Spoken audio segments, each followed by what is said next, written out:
বাগানৰ পৰিৱেশটো ইমান ধুনীয়া লাগিছে। কি যে শান্তি দেই। হ'ব একো ভাল লগা নাই। ইমান এইবিলাক লেতেৰা, ইফালে গোবৰ পৰি আছে আৰু এইফালে ৰাস্তাটো পকী নহয়, ইমান ধূলি পাই বৰ অশান্তি, একদম মোৰ সাফোকেশ্যন ফিল হৈছে। চা ভণ্টি, গাঁৱত গৰু থাকিলে গোবৰটো থাকিবই দেচোন। আৰু এইবোৰ তই এতিয়া গোবৰ দেখিছ যে, কাইলৈ ৰাতিপুৱা এইবোৰ মানুহে চাফা কৰি পেলাব। এই কুৱাটোলৈ চাচোন, ইমান ধুনীয়া, ইমান পৰিপাটি, ইয়াৰ পানী যে কি ধুনীয়া, একো আইৰণ নাই, কিবা নাই। আৰু চাচোন গছ গছনিবিলাক ইমান সেউজীয়া, চাচোন সৌ আকাশখনলৈ চৰাই উৰি আছে। চহৰত যে আজিকালি কাউৰী এটাও পাবলৈ নোহোৱা হৈছে। মই হ'লে এইবোৰ ঠাইত দুদিনো থাকিব নোৱাৰো দেই, পাগল হৈ যাম। তই যে মোক কলৈ লৈ আহিলি, যাওঁগে, মই ইয়াতে এডজাষ্ট হ'ব নোৱাৰিম। তই মোৰ লগত এদিন থাকিতো চা ভণ্টি, তই বহুত ভাল পাবি। হেই, তই যে কি জেগা এটাত বিয়া হলি, সৰুৰ পৰা ইমান ষ্টেণ্ডাৰ্ডকে থাকি তই এতিয়া এই গাঁৱত বিয়া হৈছ আৰু মোক লৈ আহিছ, মই ইয়াতে কেনেকে এডজাষ্ট হ'ম? মইতো তোৰ বায়েৰে ন, নিজৰ বাৰ কাৰণে এদিন এডজাষ্ট কৰচোন, দুখ পালেও সহ্য কৰিবি আৰু মই চেষ্টা কৰিম, কিন্তু তই যাতে দুখ নাপাৱ। আৰু তই চাবিচোন, ইয়াত তই যিখিনি মৰম আদৰ পাবি, পিছত তোৰ চহৰলৈ যাবলৈ ইচ্ছা নোযোৱা হ'ব।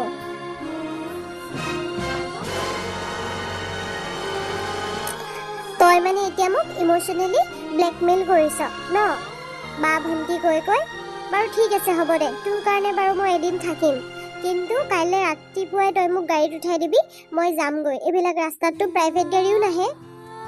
নহয় অ' ভণ্টি, তোক মই কিছুমান গাঁৱৰ অনুভৱ দিব খুজিছোঁ। তোৰ যে গাঁৱৰ প্ৰতি ইমান এটা বেয়া ধাৰণা আছে, সেই ধাৰণাটো মই তোৰ পৰা নাইকিয়া কৰিব খুজিছোঁ।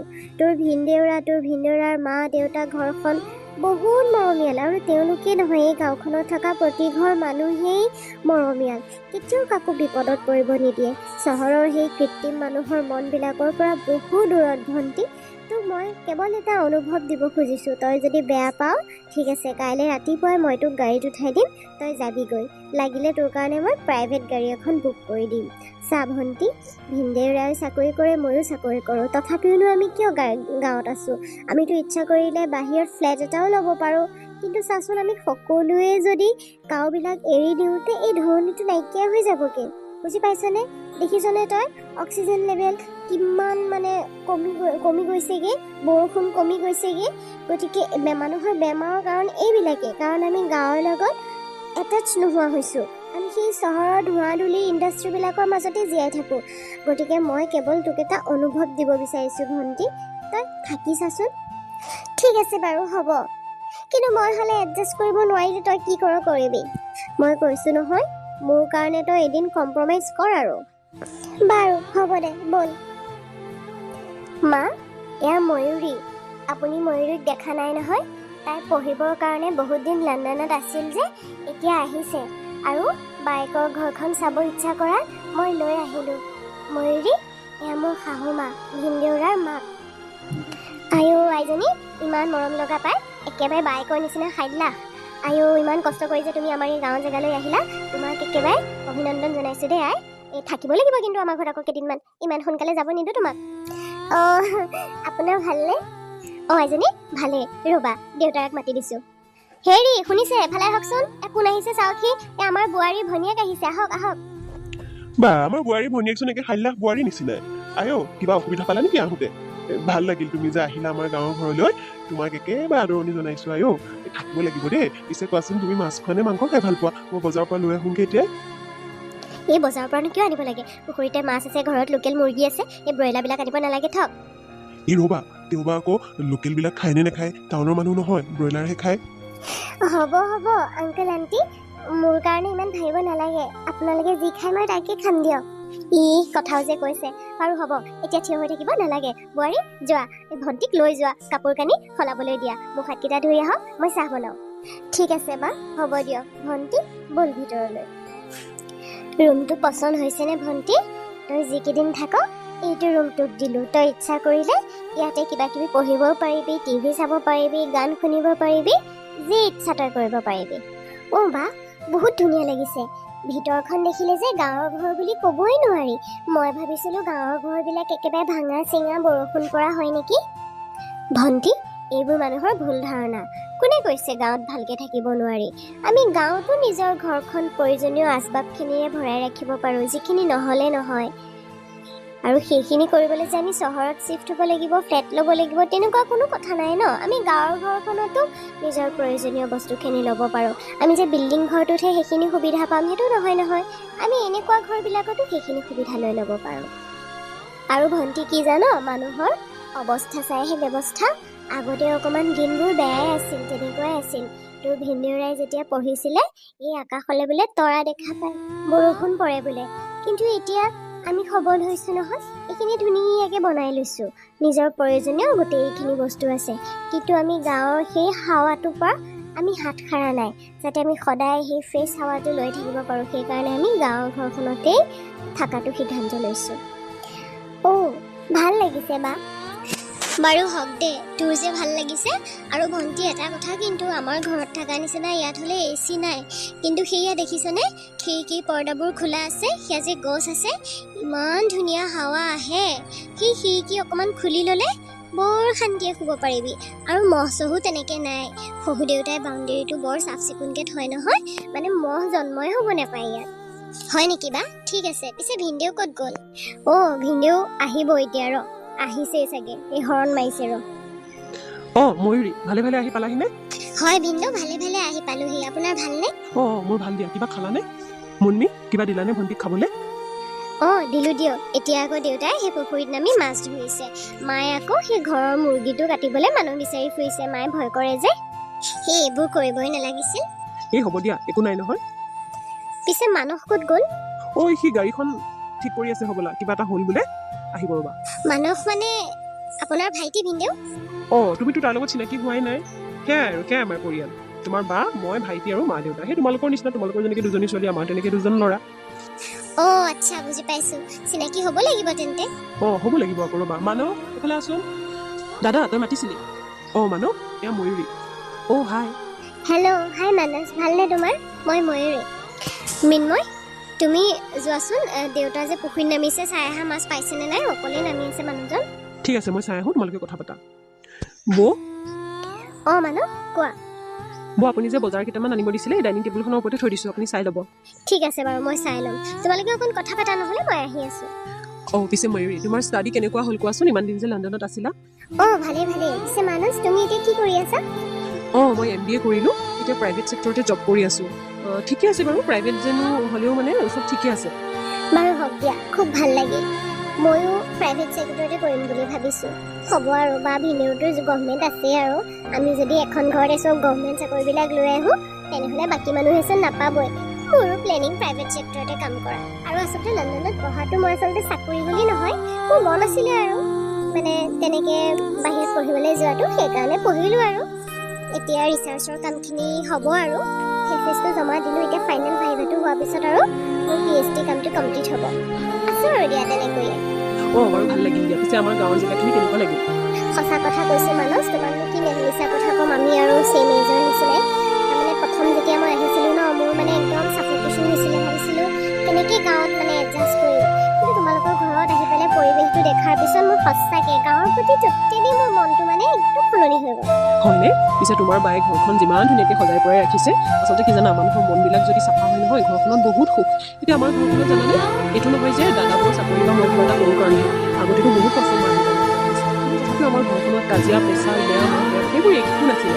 আৰু আমাৰ ঘৰখন ঘৰ এটাত নামেই আছে, বহুত ভালকৈ থাকিব লাগে। আৰু ঘৰখন নহয়, সেইটোৱে ভাল। হয়নে? বৰ ভাল লাগিছে দেই। ঠিক আছে ময়ূৰী, তুমি অকণমান ৰেষ্ট কৰা দিয়া, মই ফ্ৰেছ হ'ম। ঠিক আছে, মই চাওঁতে 10 দিন পাৰ হৈ গ'ল। আৰু আজি তোমাৰ ভণ্টি যাবৰে দিন পৰিল। বৰ বেয়া লাগিছে পাই। একে মোৰ এনেকুৱা লাগিছে যে মোৰ দুজনী ছোৱালী। এদিনো অনুভৱ নহ'ল যে তাই মোৰ বোৱাৰীৰ ভনীয়েক। হওক দিয়া পাই, লণ্ডনত পঢ়ি অহা ছোৱালী যদিও যে ইমান মৰম চেনেহ, আদৰ সাদৰ আৰু ইমান সহজ সৰল, বৰ ভাল লাগিল দেই। তাকে মা, আচলতে ভণ্টি অকণমান বেলেগেই আছিলে। তাৰমানে তাই য'তে ত'তে মানে মিলি যাব নোৱাৰে। কিন্তু আচলতে আপোনালোকৰ ঘৰখনত আহি ঘৰখনৰ পৰিৱেশটোৱে মা চবকে বাধ্য কৰাই দিয়ে মিলি যাবলৈ। আৰু এতিয়া তাইও 10 দিনত ইমান পৰিৱৰ্তন হৈ গ'ল মা। যিজনী ছোৱালী এচি নহ'লে আগতে পঢ়িবও নোৱাৰিছিলে, আৰু এতিয়া চাওক আমাৰ ঘৰখনত তাই ইমান ধুনীয়াকৈ এডজাষ্ট হৈ গ'ল। আগতে তাই ধূলি ৰাস্তা, কেঁচা ৰাস্তা দেখিবই নোৱাৰে, আৰু এতিয়া সেয়া ৰাস্তাতে তাই ফুৰিবলৈও গৈছে দেউতাৰ লগত। মানে টোটেলি ভণ্টিজনী সলনি হৈ গ'ল। আৰু মা, ভণ্টিক মই গাঁৱলৈ অনা মোৰ উদ্দেশ্যও সেইটোৱে আছিলে, যাতে তাই কিছুমান শিক্ষা লওক। আচলতে কি জানেনে মা, সৰুৰ পৰাই দেউতাই আমাক একো অভাৱ নিদিলে যে, মই তথাপিও বাহিৰৰ জগতখনত অকণমান ওলাই যোৱাৰ কাৰণে বুজি পাওঁ। কিন্তু তাই সৰু যে, তাই মানে সেই ডাইৰেক্ট ওলাই গ'ল যদিও সেই লণ্ডনতে গ'ল, কিন্তু মানে লোকেল জেগাবিলাকত তাই ইমান এক্সপ্ল'ৰেই নকৰিলে। আৰু এতিয়া চাওক, তাই আহি পেলাই সেই মানে ব্যৱহাৰিক জ্ঞানটো ইয়াতে পালেহি। কিন্তু তথাপিও দেই, তোমালোকৰ দুজনী ছোৱালী ইমান ধনী ঘৰৰ যদিও বহুত সহজ সৰল। জানো আৰু মা, আচলতে আপোনালোকে ভাল যে। তাৰমানে কি জানে মা, ভণ্টি আগতে এনেকুৱা আছিলে, মানে বেছি ইচি চাচাচ কৰি থাকে, একেবাৰে ধূলি লাগিব নোৱাৰিব গাত, গছৰ পাত এটা সৰি পৰিব নোৱাৰিব। মানে মই ভয়ে খাইছিলোঁ, তাই বা ফিউচাৰটো ক'ত আছে, তাই এনেকৈ যদি এডজাষ্ট হ'ব নোৱাৰে তাই কেনেকৈ চলিব। বহুত ভাবি চিন্তি মই আচলতে এইটো এটা প্লেনিং কৰিছিলোঁ যে গাঁৱত মই গৈ যদি তাইক এডজাষ্ট কৰাব পাৰোঁ, তাই জীৱনৰ যিকোনো পৰিস্থিতিতে এডজাষ্ট হ'ব পাৰিব। মা দেউতাৰ মা তাইক লৈ বহুত চিন্তা আছিলে। আৰু এতিয়া 10 দিনত চাওক, আমাৰ ঘৰখনত আহি ভণ্টি ইমান পৰিৱৰ্তন হৈ গ'ল, মানে তাই সম্পূৰ্ণ সলনি হৈ গ'ল মা। আৰু এতিয়া মই সুখী, তাইক লৈ আৰু এতিয়া মোৰ চিন্তা নাই। হওক দিয়া পাই, তুমিও একদম এজনী বায়েক আৰু তাই পাইছে দেই। ইমান ভাবা, তাইও ভাল বাৰু, তথাপিও পাই তুমি ইমান ভাবা বোৱাৰী, সঁচাকৈ তুমি বৰ লক্ষ্মী বোৱাৰী অ'। 2খন ঘৰ তুমি ইমান ধুনীয়াকৈ মিলাই ৰাখিছা। আৰু সেইটোৱে ন, ছোৱালী হ'ল বুলি যে কেৱল শহুৰ ঘৰখনেই চাব লাগিব সেইটো নহয় নহয়। মইতো এখন ঘৰৰ ছোৱালী, মাকৰ ঘৰ, শহুৰৰ ঘৰ সকলো চাব লাগিব। সকলো ফালে মিলাই ৰখাটোৱে এগৰাকী মহিলাৰ দায়িত্ব নহয় জানো? আৰু মহিলাই নহয় বাৰু, সমানে সমানে পুৰুষৰো দায়িত্ব। অঁ মা, শহুৰ দেউতা আৰু আপোনাৰ ল'ৰা দুজনকো দেখিছোঁ নহয়, ইমান বুজে পায়। আৰু মানসীয়েও মোক বৌ বুলি নাভাবেই, দাদা বুলিহে ভাবে। আৰু মানসৰো যিহেতু অহা বছৰ বিয়া, গতিকে আৰু ভালেই লাগিব দিয়কচোন। বোৱাৰী এজনী আহিব, মোৰো ভনী এজনী আহিব, আকৌ 2 দিন পিছত মোৰ নিজৰ ভণ্টিকো বিয়া দিব হ'ব। এনেকৈ চলি থাকিব লাগিব আৰু। তাকেই বোৱাৰী, তোমালোকৰ ঘৰতো যিহেতু ল'ৰা নাই, তোমালোক দুজনীয়ে মা দেউতাক চাব লাগিব, আমাৰ ঘৰখনো চাব লাগিব, সেইখন ঘৰো চাব লাগিব। গতিকে মা দেউতাক এইটো অনুভৱেই হ'ব নিদিবা যে তেওঁলোকৰ ল'ৰা নাই। তোমালোকেই তেওঁলোকৰ ল'ৰা, তোমালোকেই তেওঁলোকৰ ছোৱালী। বোৱাৰী, মই ল'ৰা দুজনকো তেনেকেই সংস্কাৰ দিছোঁ যে বোৱাৰী আনিলেও বোৱাৰীক কেতিয়াও মাকৰ ঘৰৰ পৰা লৈ নাহিবা। বোৱাৰীক আনিবা, কিন্তু তেওঁক কাটাই লৈ নাহিবা। মাকৰ ঘৰৰ পৰা যে কিবা চিঙা কাটা লৈ আহা বুলি এটা আমাৰ সমাজত নিয়ম আছে, সেইটো মই ল'ৰাহঁতক সৰুৰ পৰাই সংস্কাৰ দিছোঁ যে জন্ম দিছোঁ যেতিয়া মাক দেউতাকৰো ল'ৰা ছোৱালীৰ ওপৰত সিমানখিনি অধিকাৰ আছে। গতিকে এইটো নহয় ন, বিয়া পাতি আনিলোঁ কাৰণে একেবাৰে তাই আৰু মাক দেউতাক মৰিল বুলি ভাবিব, সেইটো নহয় নহয়। সকলোকে চাব লাগিব, সকলোৰে আশীৰ্বাদখিনি বৰ গুৰুত্বপূৰ্ণ। আৰু তোমাৰ শহুৰ দেউতাৰায়েও মোৰ মা দেউতাক এতিয়াও ইমান শ্ৰদ্ধা কৰে আকৌ। তাকেই আৰু দিয়া, ঘৰখনৰ পৰিৱেশটো আজি বৰ ভাল লাগিল, নিজৰে ভাল লাগিল। আমাৰ ঘৰখনত যে এনেকুৱা এজনী বোৱাৰী আহিল।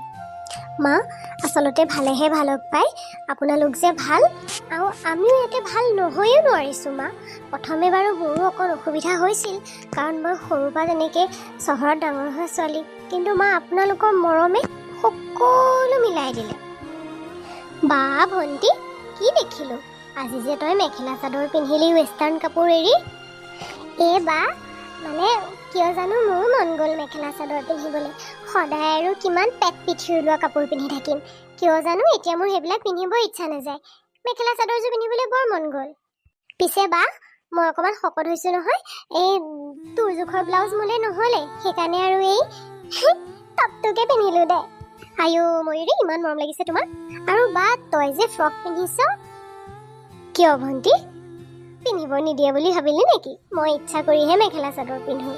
এইখন ঘৰত মা দেউতাই কাপোৰ কানি পিন্ধালৈ একো গুৰুত্ব নিদিয়ে।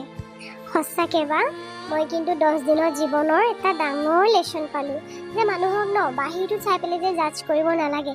মই ভাবিছিলোঁ গাঁৱৰ মানুহ এনি টাইম চাগে উৰণি লৈয়ে থাকিব লাগিব, কিন্তু ইয়াত চাচোন মানে ঘৰৰ পৰিৱেশেই টোটেলি বেলেগ। বাহিৰত মানুহে ক'ব গাঁৱৰ, কিন্তু ইয়াত ভিতৰত মা দেউতাৰ মানসিকতাবোৰ ইমান উন্নত। সঁচাকৈ বা, থেংক ইউ তোক, তই যে মোক এনেকৈ আহিবলৈ কাৰণে জোৰ কৰিছিলি, নহ'লে চাগে মই গাঁৱতোতো যে ইমান শান্তি আছে, ইমান শান্তি আমি বিচাৰি ল'ব পাৰোঁ, মই ভবাই নাছিলোঁ। আইঅ ময়ূৰী, আকৌ আহিবা দেই আমাৰ ঘৰত। অহা বছৰ মানসৰ বিয়া নহয়, তুমি আহিব লাগিব। তাকে মা, মানস যিহেতু মোৰ ভিনদেউৰ ভায়েক, গতিকে মোৰ সম্পৰ্কীয় হ'ল ন, আৰু এতিয়া মানস আৰু মই ভাল বন্ধু। মানসৰ হ'ব লগা মানুহজনীৰ লগতো মই কথা পাতিছোঁ নহয়, বৰ ভাল ছোৱালী। একেবাৰে আমাৰ দুজনীৰ মাজত মানে ফ্ৰেণ্ডশ্বিপে হৈ গ'ল। মই কিয় নাহিম মানসৰ বিয়ালৈ? আহিম আকৌ, মোৰ বন্ধু নিচিনা, নিশ্চয় আহিম মই। এতিয়া যাওঁ দিয়ক মা।